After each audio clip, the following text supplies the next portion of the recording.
Come to Daddy by Dopabeane. You would probably be surprised at the number of bodies you can find out in the desert.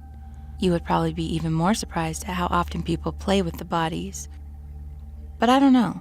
Since most of us are tweakers or disadvantaged youth doomed to repeat the mistakes of our alcoholic mothers and abusive fathers, maybe you wouldn't be surprised at all. My best friend Cameron found last winter's corpse du jour, an old man in a dilapidated trailer, a white beard matted with corpse juice hung past his bony knees. So, Cameron bought him a Santa hat from the Dollar Tree and christened him Santa Claus. Santa Claus was a popular attraction among the high desert underbelly until Gadget Gagnum blabbed to her brother, who was a deputy sheriff. This pissed Cameron off. He didn't grow up here, so he didn't understand the rules. There's always a snitch, there's always a whiner, there's always a freak, and there's always someone who fantasizes about killing you. Even if he understood, he never had believed that I was both the freak and the person who fantasized about killing him. I'd known Cameron since we were teenage patients at the county psychiatric facility. It was the first time in our lives either of us had security or structure. I miss it, honestly. We moved in together the second we could. For the record, we weren't lovers. We never even experimented. I couldn't separate sex from trauma and didn't particularly want to try. So, I was voluntarily celibate. This enchanted Cameron because he has a Madonna whore complex the size of Babylon.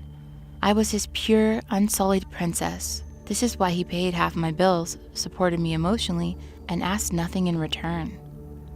That's not to say he didn't have sex. Cameron was a bona fide man whore. That's the only reason he went to raves and parties. The girls. We were at such a party that night I met Daddy. The party was a bashed up warehouse that smelled like roadkill and alcohol. Cameron stayed glued to my side for a while, I guess to make sure no one else swooped in to fuck his Madonna off her pedestal. But it didn't last. It never does.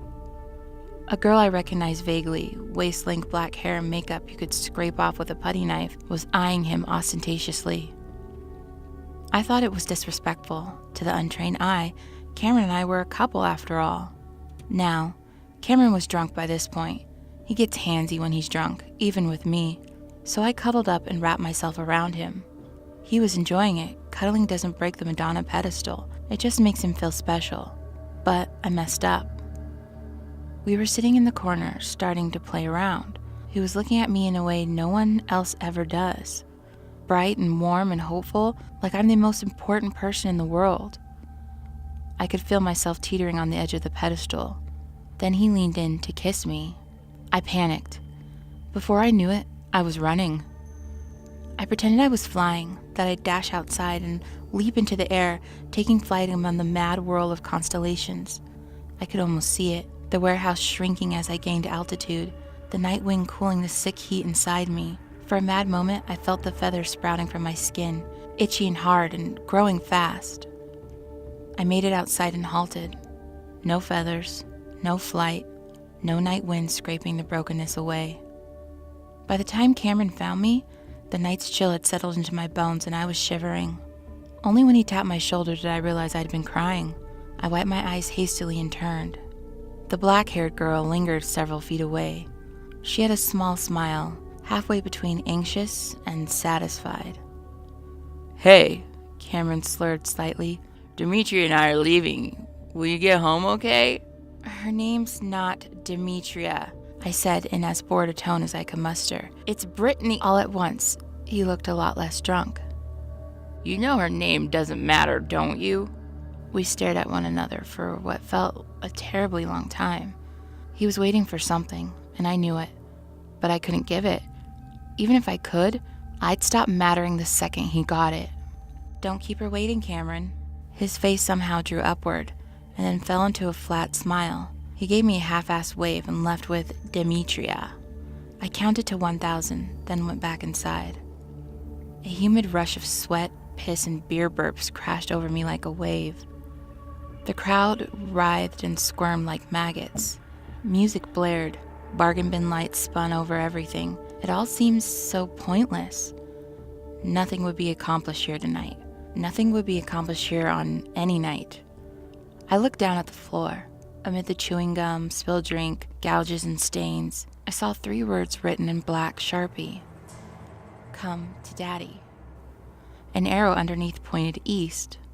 I looked up at the pointless party and thought of Cameron, of the way he looked at me. He'd been giving that look to Demetria just now. I followed the arrow. Halfway across the warehouse was another message and another arrow. Keep coming. I followed it to the back wall to another Sharpie message. Hurry, Daddy's waiting for you. This arrow was absurdly long and pointed to a bland door I wouldn't have noticed otherwise. I opened the door. Cold, foul air swept over me. I gulped a deep breath. It was preferable to the sweat-heavy humidity behind me. Before me was a set of rickety metal stairs. I descended and found myself rewarded with another message. Daddy's coming through the back. I turned into a low concrete corridor lit by flickering fluorescent lights. Something came into view at the other end. Bony, huddled, and terribly small. A body. Its head lay tilted against the wall, open jaw yawning up at the ceiling. Overhead, painted in streaky letters, was a single word. Daddy. An oil drum sat next to Daddy. I withdrew, gagging, when I saw the half-rotten sludge of dead vermin at the bottom. A nightstand sat on his other side, bearing a plastic container filled with Hershey Kisses. A handwritten letter sign read, Give Daddy a kiss. This crazy bullshit was enough to salvage the night.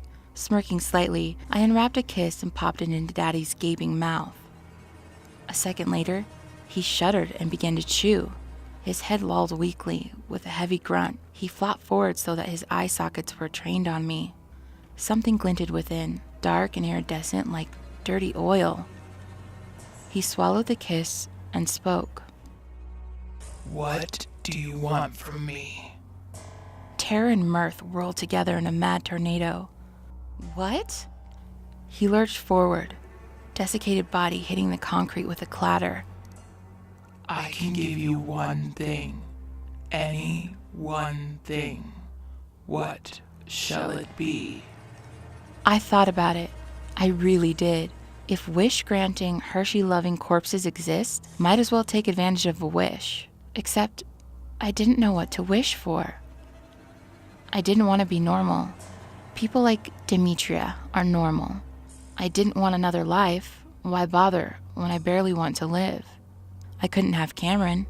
He'd have to turn into something he's not before he would ever be possible. I didn't want money. I don't want a house. I don't want a better job. All of these are changes. At some point, every change causes pain. I've had enough pain for a lifetime. I don't know, I said. Daddy's dark eyes flared. That does complicate things. He smiled. Papery skin cracked and split like porcelain varnish. But it makes them interesting. Give me a rat. He pointed to the vermin barrel. I need protein. It didn't occur to me to resist. This was the first time in memory that I actually felt alive. I snatched a mushy tail from the morass. Only half a rat emerged, melting into translucent rot before my eyes.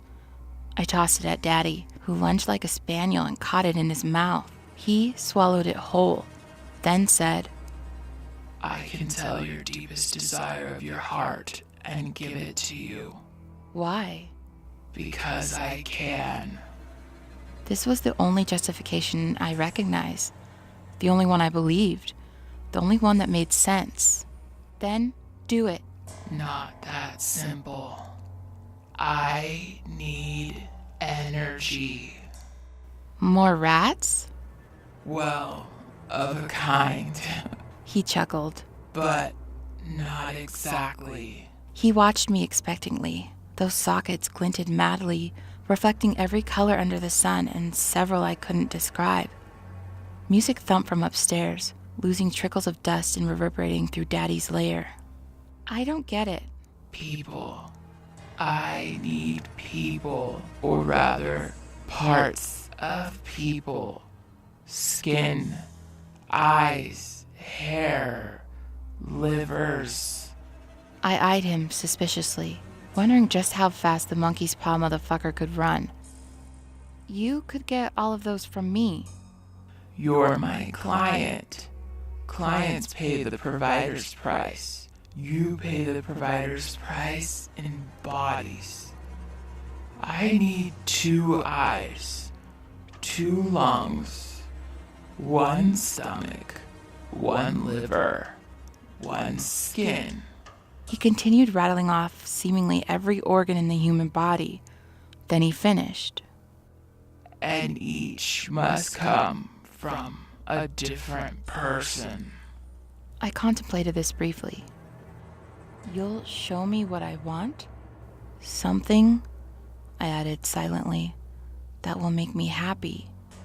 And you'll give it to me? I swear on my name. Which is... He wagged a finger. Sorry, darling. Names are power here, but an oath upon my name, spoken or otherwise, is unbreakable.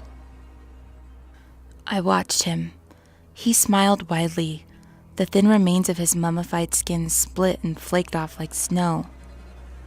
Under the lights, he looked like a cross between a Halloween decoration and a bad Photoshop project, except for his eyes. Those dark, writhing masses of nearly hidden color. I turned around and went back up to the party. Almost immediately, I spied a long, shimmering curtain of black hair across the floor. For a triumphant moment, I thought it was Demetria. But no, she resembled Demetria, though, and that was enough for me. She wandered around nervously, a tragically overgrown little lost girl. I pretended I was her ride home and led her downstairs. Daddy warped and shuddered and grew into something that blotted the lights, something I couldn't look at without panicking, and swallowed her whole. I kept my eyes closed until Daddy cleared his throat. He'd grown skin, thick and fleshy, lipless. It reminded me absurdly of squashily upholstered furniture. Dull, cracked teeth glinted in the recessed mouth.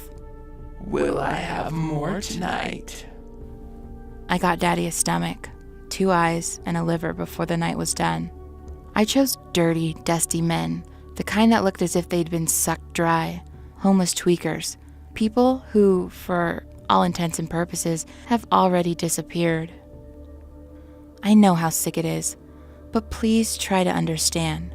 The only things I ever feel are fear and panic, and that only happens when someone touches me unexpectedly. Can you imagine what it's like to be dull and empty like a reptile, except when you're accidentally triggered into reliving the worst moments of your awful life? I'd have given anything to change that, anything to have something that would make me happy. So, I fed Daddy people that no one would miss. It's easy to find them if you know what to look for. Men with sucked-in faces who ride children's bicycles. Women with nice bodies and ancient haunted faces.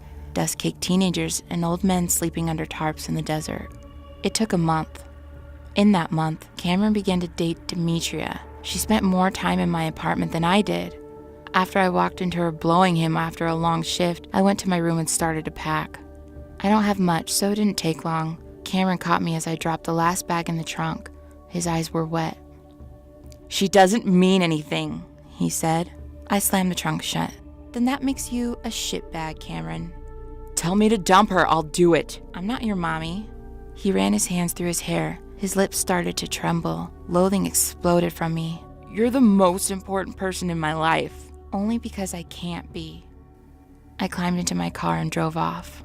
After a couple of brutally cold nights under the stars, I moved into the warehouse with Daddy. He sang lullabies and fed me Hershey Kisses from the dirty plastic bowl.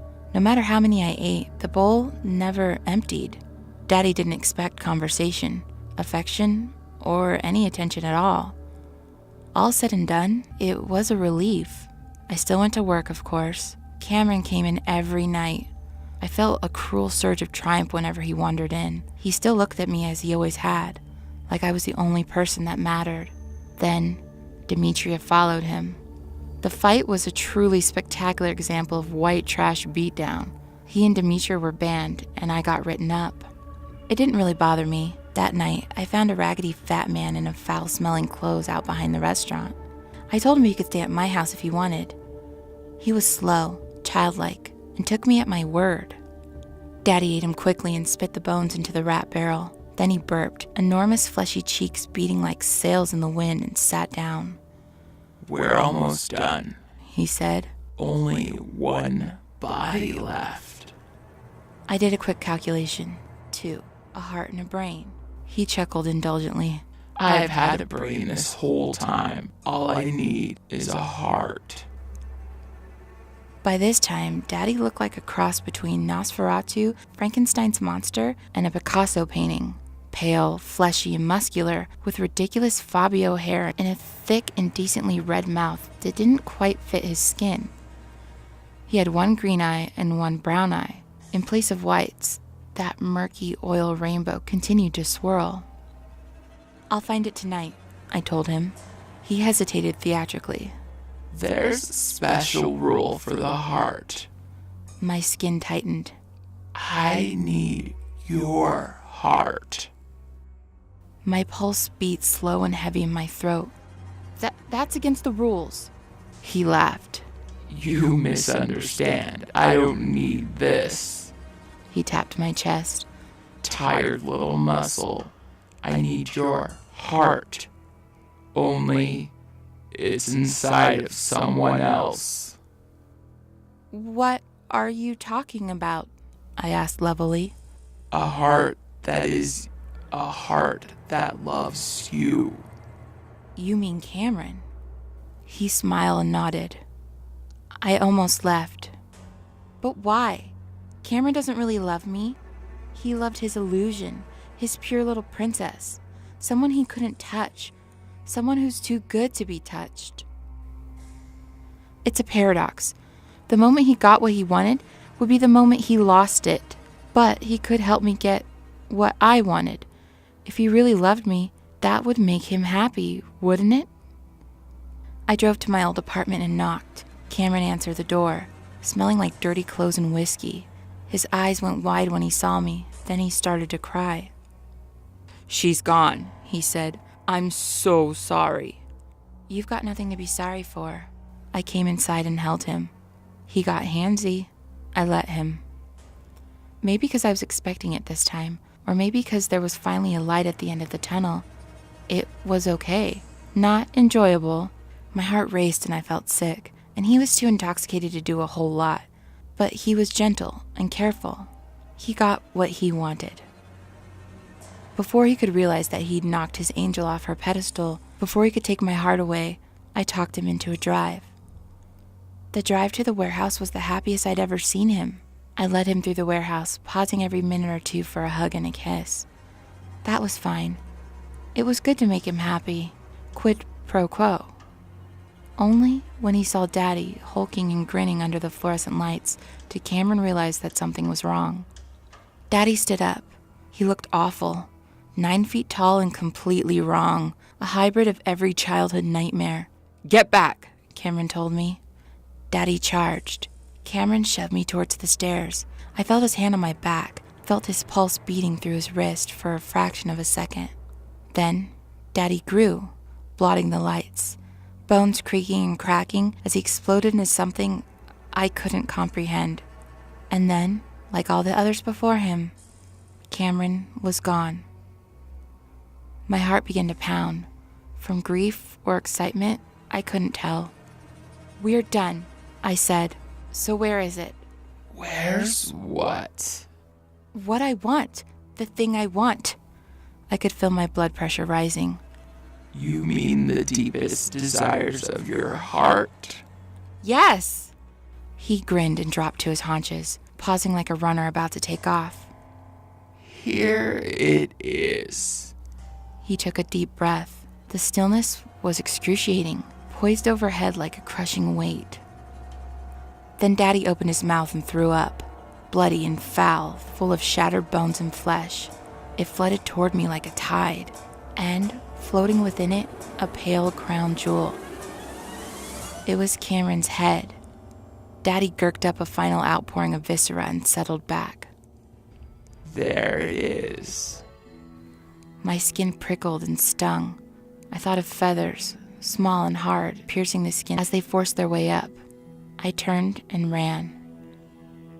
I did not fly through the air, but I flew across the sand.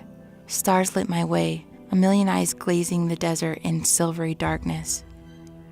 Sometime around dawn, just as gold and red bloomed across the horizon, I tripped and fell. I remember watching the sunrise. Then everything went dark.